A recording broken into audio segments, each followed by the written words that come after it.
نبی چمک سب تو چمک والی ہولیوں میں چمکا کیے اندھے شیشوں میں چمکا ہمارا نبی مطلب نبی کی تعریف کرنا نبی کی نام پڑھنا نبی کی تعریف ہے مطلب ہر کوئی نبی کی تعریف کرنا چاہتا ہے حافظ عبداللہ صاحب ابھی بیان کر رہے تھے نبی کی تعریف کر رہے تھے حافظ یونس صاحب بول رہے تھے نبی کی تعریف کر رہے تھے حافظ مولوی کرام الدین صاحب نماز پڑھ رہے تھے نبی کی تعریف کر رہے تھے آپ بھی نبی کی تعریف کرنا چاہتے ہیں لیکن کون ہے دنیا کا وہ ایسا مسلمان جو نبی کی تعریف نہیں کرنا چاہتا ہے ہمارے دل کی تمنا ہے کہ ہم نبی کی تعریف کریں آپ کے دل کی تمنا ہے کہ ہم نبی کی تعریف کریں ہم نبی کی نعت لکھیں کون دنیا کا ایسا مسلمان ہوگا جو نبی کی تعریف نہیں کرنا چاہتا ہے اے صاحب میں تو اس کے اوپر شرم کرتا ہوں میں تو اس کو 1000 بار افسوس کرتا ہوں اگر وہ اپنے آپ کو مسلمان بھی کہے اور پھر نبی کی تعریف بھی نہ کرنا چاہے تو ایسا مسلمان ہوگا پھر وہ اپنے ایمان کی خیر منائے اللہ اکبر میں تو اسے مسلمان نہیں سمجھتا ہوں جو نبی کی تعریف نہ کرنا چاہے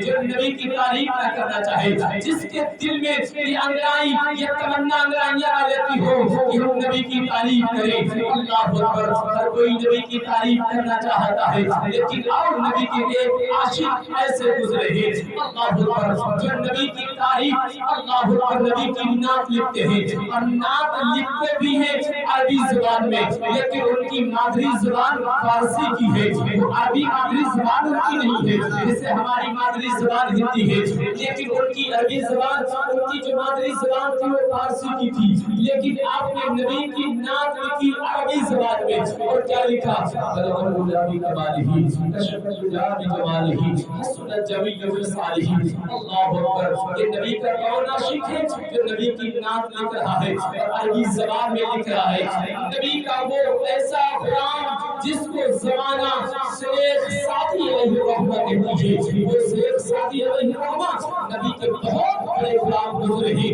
وہ نبی کے بہت بڑے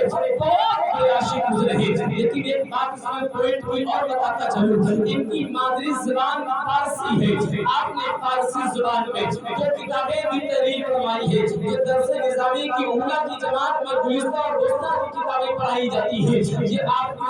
نے تحریر کروائی ہے آپ گلستہ اور گوستہ کو مصنف گزرے ہیں اللہ اکبر لیکن آپ نے جو کتاب آپ نے جو نبی کی نعت لکھی ہے وہ آپ نے اپنی مادری زبان میں نہیں لکھی ہے اللہ اکبر عربی زبان میں لکھی ہے بعد نماز عشاء آپ مصلی پر بیٹھتے ہیں اور وضو کے بعد مصلی پر بیٹھتے ہیں اور حضور پر درود پڑھتے پڑھتے شیخ سعدی سو جاتے ہیں اللہ اکبر وہ شیخ سعدی علیہ الرحمہ شیخ سعدی علیہ الرحمہ اللہ اکبر وہ شیخ سعدی ہے میرے نبی پر درود پڑھتے پڑھتے جب سعدی سوئے تو خواب میں مدینے والے آقا تشریف لائے جب مدینے والے آقا تشریف لائے تو سعدی کی قسمت کی معراج ہو گئی اللہ اکبر جس کے خواب میں مدینے والے آقا تشریف لائے اس کی تو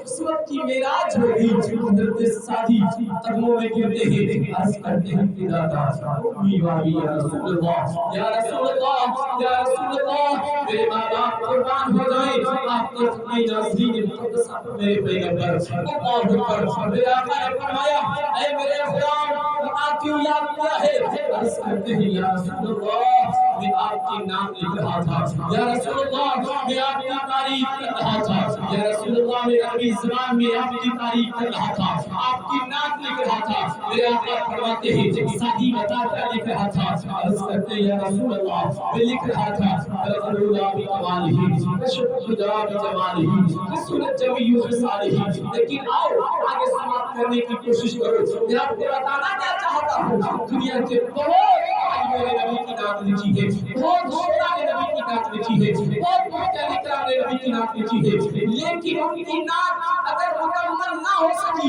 تنقید کے اعتبار سے تو آپ کسی عالم سے رابطہ قائم کرتے ہیں کہ یہ میری نعت نہیں مکمل ہو رہی ہے آپ بتا دیجئے کہ کسی کی نعت پوری کرنے کوئی عالم آتا ہے کسی کی نعت پوری کرنے کوئی قاری آتا ہے کسی کی نعت پوری کرنے کوئی مفتی آتا ہے لیکن وہ شیخ سعدی علیہ الرحمہ کا نصیبہ دیکھو وہ شیخ سعدی علیہ الرحمہ ہے جن کی نعت پوری کرنے خود مدینے والے آقا تشریف لائے ہیں اللہ اکبر وہ شیخ سعدی سے میرے آقا نے فرمایا سعدی بتا کیا لکھ رہا تھا عرض کرتے ہیں یا رسول اللہ علی کے ہاتھ بلغ اللہ کی کمالہی کشف الدجا کی جمالہی حسنت جمیع خصالہی میرے آقا فرماتے ہیں اے میرے غلام پریشان نہ ہو آگے لکھ دے صلو علیہ وآلہ. نعرے تکبیر، نعرے تکبیر، نعرے رسالت، نعرے رسالت، مسلک اعلی حضرت، مسلک اعلی حضرت، فیضان اعلی حضرت، علماء اہل سنت، علماء اہل سنت، نعرے تکبیر، نعرے رسالت.